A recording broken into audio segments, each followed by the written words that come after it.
Right. We have Giles as our guest today on today's episode of Truth Seekers with Coach Nick and myself, Coach Josh. We're talking about intentionality. There's a couple topics in past weeks that maybe overlap this topic, but I think we can be super intentional about talking about intentionality. See what I did there, Nick? So intentionality is important in any trade, any practice, any profession. Giles, maybe why don't you share a little bit about yourself and how intentionality applies to what you do? Yeah, so I actually know Nick as he was one of my students. When did you leave, Nick? Like 4 years ago, right? Yeah, June of 16. Yep. Yeah, he was one of my students for years when I first opened my martial arts school here in Jacksonville, Florida. And yeah, I've basically been around in martial arts and around martial arts for 34 years now. And in different styles, different systems. For the last 20 has been pretty much exclusively Muay Thai, which is the Thai martial art from Thailand. So intentionality. Well, I think what's a good way of getting at that is when I have new people phone in our school, my first question whenever they phone is, what are your goals? What do you want to get out of Muay Thai training? And that's my first question. And most people have a pretty clear idea of it. Occasionally they'll be like, oh, I don't really know. But most of the time I have a pretty clear idea of it. And it's been really interesting. I've actually seen a change over the last 2 years. And even more so, I'd say over the last 6 months with COVID. But it's basically the main goals that keep coming up again and again is what people perceive that they will get out of martial arts training. So they'll say, I want more focus in my life. I want more discipline, more self-control. Then they'll get to things like, oh, I want some fitness, I want some exercise, but I get bored at the regular gym. Then they keep going down the list. They might get to things like self-defense or the idea of competition. Actually, one that's coming up a lot these days is a sense of community as well. You know, a lot of people who used to go to work aren't even going to work. They're working from home, working remotely. So they want a sense of community. But the interesting ones is the focus, self-discipline, those kind of things. It's what we perceive martial arts will give us. Now, Giles, when you ask them that up front, is that more to understand what they're looking to gain out of it so that they can be more intentional, or are you also more intentional about how you cater the program to them? Both. I'm honestly, though, not going to really change the program. The only thing we're going to change is how we talk about it. Yeah. Right? Because the program will encompass almost anything that they want. So it's just how we're going to talk about it. So if they say my goal is self-defense, then I might talk about it a little bit differently.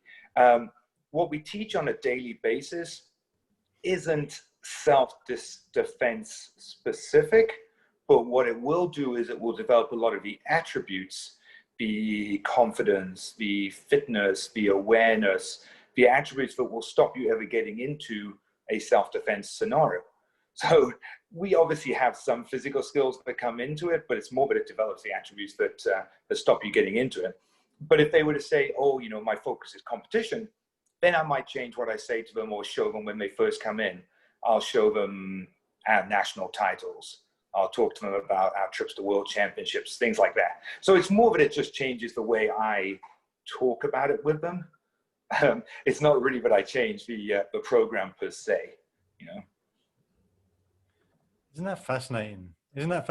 Like how many conclusions you can draw from that as well. It's like it is what it is. you can decide whatever you want to take from it, right? You know, and if this is what you want, then take that. You know, it's like, what do you need? We'll take that then. You know, it's like, it's pretty fascinating, isn't it? I think there's a lot of overlaps in everything else, certainly in what we do as well. It's like, well, what do you need, right? Because you know, nothing has any meaning except the meaning we give it. Right. If you're coming to Muay Thai for focus, and the work in the program, just like everyone else, you're training, you're jumping rope, you're doing some everything else that's related to the class, right, etc. But okay, well, look how focused you are. Look how this is impacting your focus. Don't you see that? Right. Right. Right. For that 20, 30 minutes when you were learning a new technique or series of techniques, Yeah. you didn't think for 1 second about the bills you had to pay, Right. or the fact that your partner might have been nagging you or whatever. You didn't think for a split second about any of those. You just focused purely on that punch and that elbow and that knee and that kick. Yeah. So you can pretty much get out of it whatever you want to. I may change my terminology with some people, and we've actually added meditation class, and we've added specific flexibility classes to try and make ourselves a little bit more rounded as well. And how does it do that, Giles? How does it do that? Yeah. You said it makes it a little bit more well-rounded. So what does that portion give them that they wouldn't have? Okay. Yeah. So if I was teaching the way I would have been teaching in the early 90s, so what's that, 25 years ago, we would have had a 2-hour long class. We would have had a warm-up. We would have had a technical aspect. Then we would have had a long stretch, and we would have even incorporated meditation and stuff into class.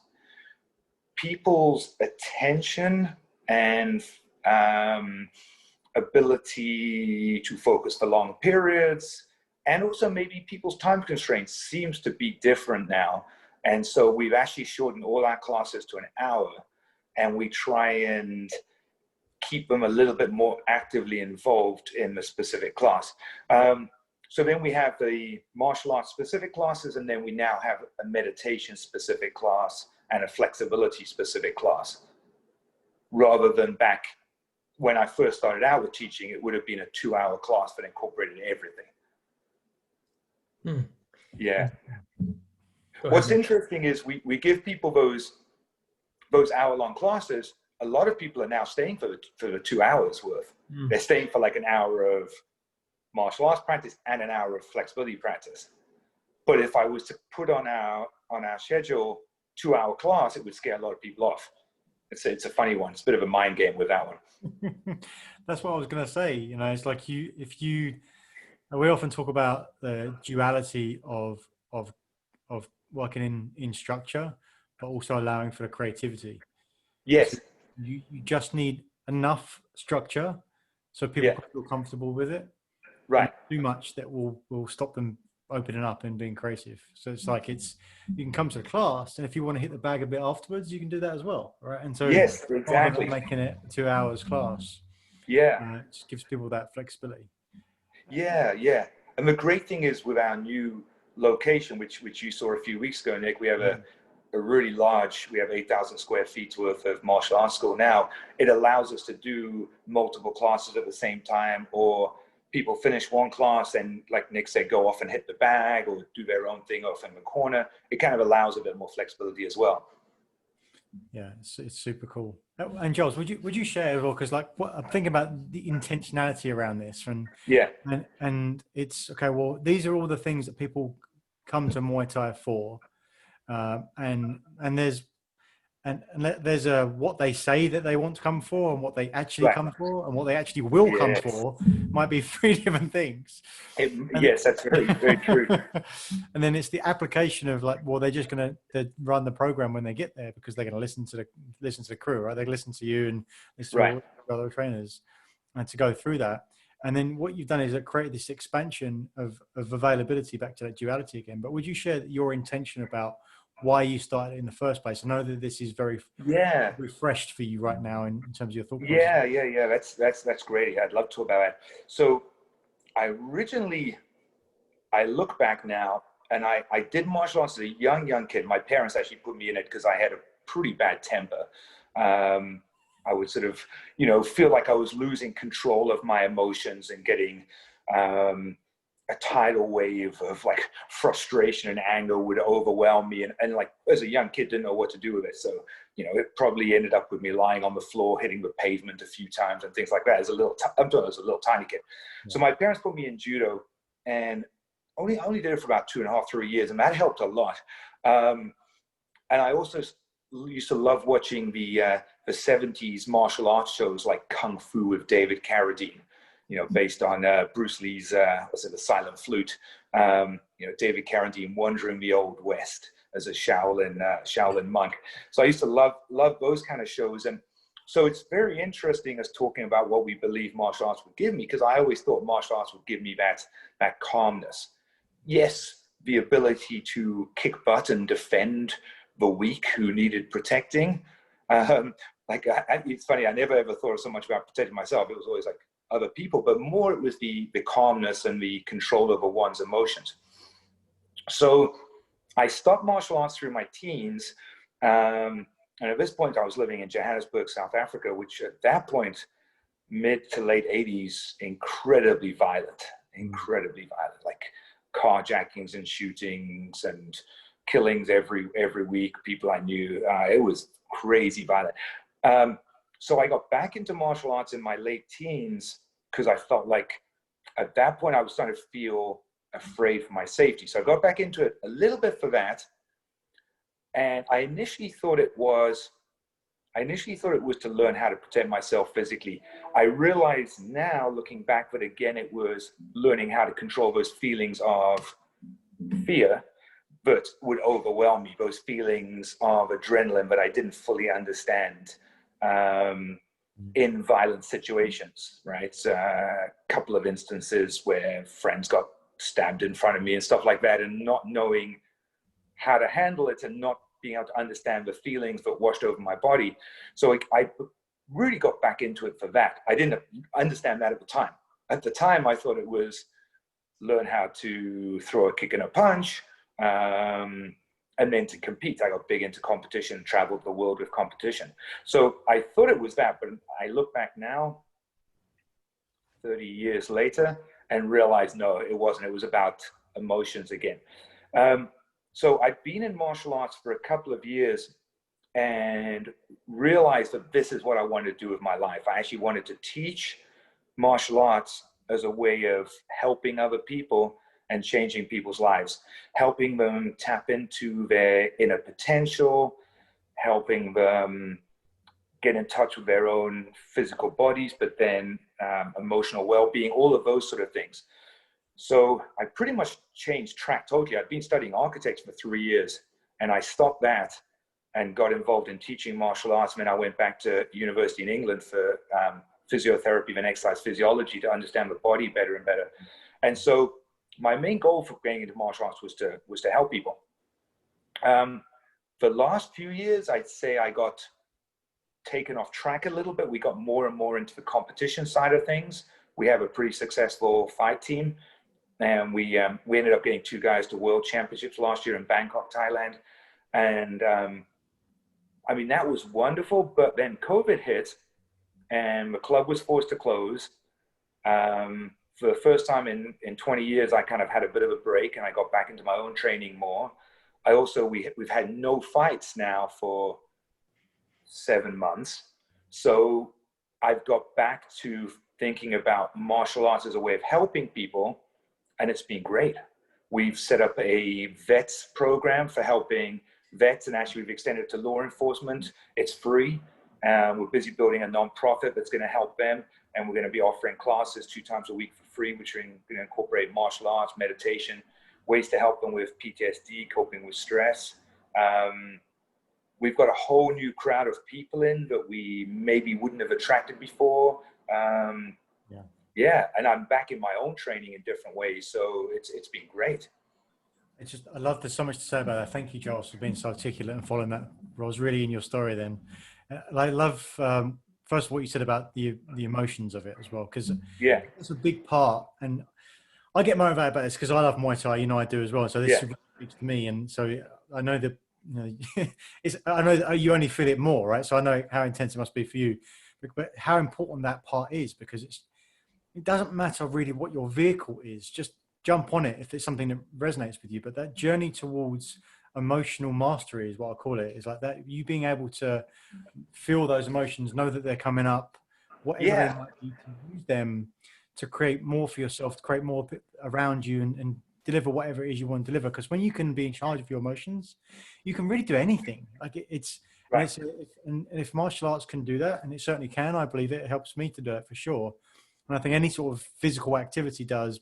So you get to experience some of those emotions, and the more extreme that you get to experience them, the more you can feel them coming and deal with them while they're here, like just deep down inside of you, so you can use them rather than until they're kind of coming out of you and they're out of your control. Right. But I think that's just a massive, massive thing, because people get knocked down through their lives and don't get back up again for a long time because they get knocked down in the depths of their emotions and just kind of wallowing around in that. If you have that resiliency built up by experience, it just can serve you anywhere. And that's why it's not just about like back to the front about focus, discipline, self-control, and then the next level down is exercise and self-defense and competition perhaps, and then overall that sense of community. Right. All those things can be gained through martial arts, through Muay Thai, absolutely, for sure. And then so thank you for sharing that. And then the second part of that I just really want to touch on, because it's just so powerful, is when you get back to the intentionality of why you really do this and why you started, just that thought process has allowed everything to expand, right? To be in space, to create the vets program, to create the law enforcement program, to have the meditation and the yoga, right? To create a different environment, which, as you said, leads into more people. So just that thought process has allowed you to do that, right? It's so amazing, right? How that happens. What I didn't realize was my intentionality, the last few years in particular, but for a while now, was slightly off track. And I didn't even realize that until recently, right? So I basically had some cognitive dissonance where my goals didn't match with my life purpose. And so I was having blockages. I was like setting goals and then wondering why I couldn't meet them. I was finding ways to self-sabotage and procrastinate. And it was basically my intention wasn't aligned. Right. So now that my intention's back aligned with how it's meant to be, everything else is now starting to flow. Now I start seeing the coincidences and serendipity appearing again, and stuff's working how it's meant to, right? When it's aligned. But for a while there, the intention wasn't aligned. It's amazing. And it doesn't mean it's not work, but it feels different, doesn't it? It feels like it's just like flying one thing into the next, and it's just like it's like you're floating along rather than pulling something along, or pushing something. So it's a different thing. Go ahead, Josh. No, go ahead, finish that, because I'm going to pivot a little bit, but I'm curious about one other thing that you said. I was going to say it's very interesting with our fighters. Like right now, we actually are starting fight camp for the first time in 7 months, and I got a couple of guys who are fighting for their first time, who are getting ready to fight for their first time. And something I always ask for fighters is, why are you doing this? You have to have a really strong why. And this kind of gets back to intention. And I want to know the why, but I really want them to know the why, because they're going to get into this fight and they're going to feel more tired than they've ever felt in their life because of the adrenal dump and the stress and everything that's involved. And if they don't have a really, really strong why, there's no way they're winning. There's no way. So it's always quite interesting, because I'll generally get the whys from them. Very seldom do I actually believe their why the first time. Most of them, I tell them like, I'm kind of like that annoying 3-year-old kid who's like, why? And they give me one answer, and they're like, well, it's because I want to prove I'm the best. I'm like, why? And they're like, well, my dad never believed in me. Well, why? And you dig and dig and dig. You pretty much get back to the same sort of things most of the time. But it's really interesting. You've got to have that clear intention before you go into something difficult. If you don't, there's no way you're seeing it through. Yeah, give a little shout out to Coach Alicia Byers, who's another coach, pro advisor coach. That's her philosophy. Just keep asking why. You'll get to the root of why you're really doing something. And then it's like an aha moment. Like you discover, oh, that's what it is. And once you're in touch with that, you do everything in the name of that thing.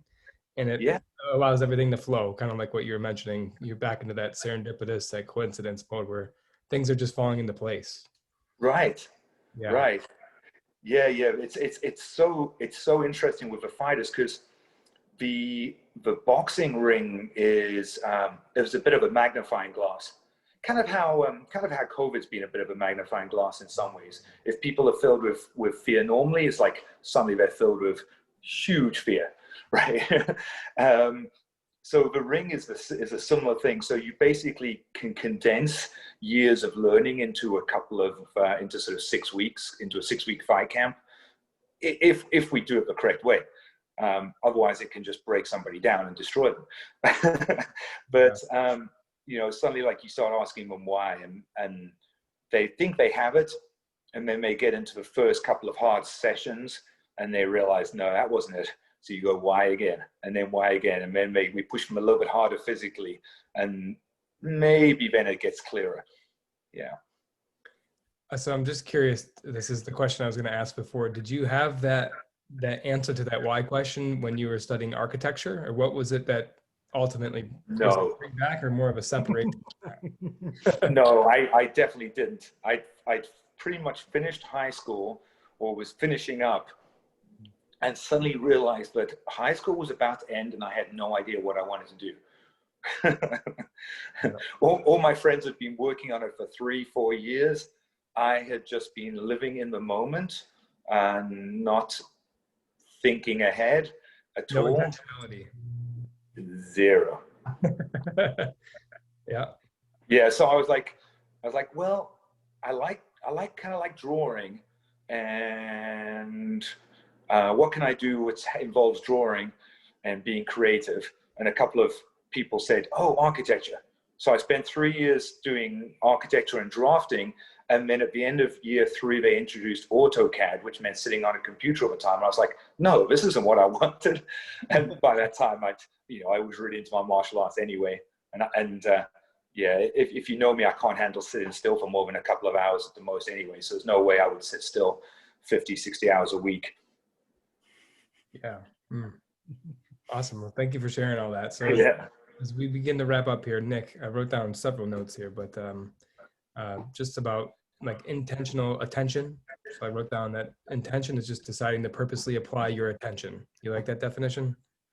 I love it. Yeah, I love it. I was on a shout out to Coach Rich, because I was on a call with him and Coach Alicia, and she was talking about seeing him laying down watching a movie. I'm like, that doesn't seem like something he would do.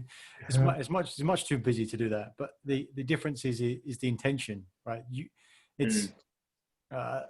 Think about it as focus. Like, intention is like the high level of focus, if you like. So focus, because whatever we focus on is what we get, right? And people say I'm unfocused or I'm not focused.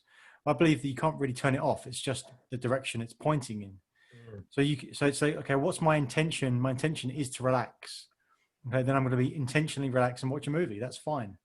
And so if I'm unfocused, it just means you haven't been intentional about where your focus is, and it's just going to be pulled to wherever someone else dictates it to be, if you don't do it yourself. Love that. Giles, how about you? Any recommendations for somebody, working on their intentionality, or how can people be more effective with it?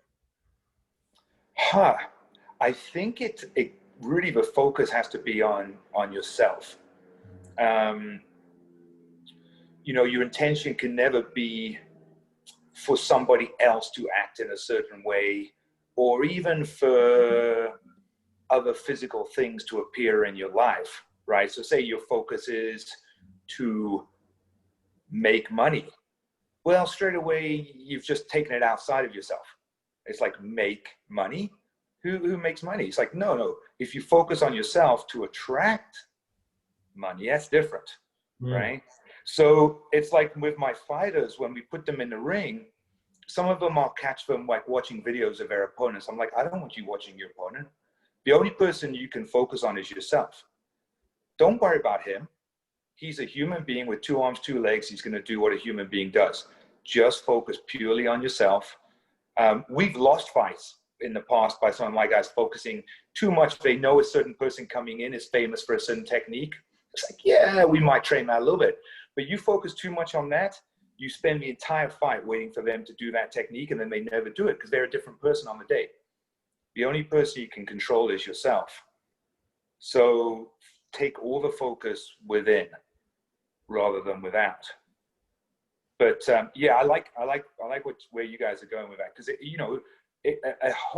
whatever activity you're doing can change regarding your intention. I almost stopped martial arts for a short period. I did stop for about 4 months.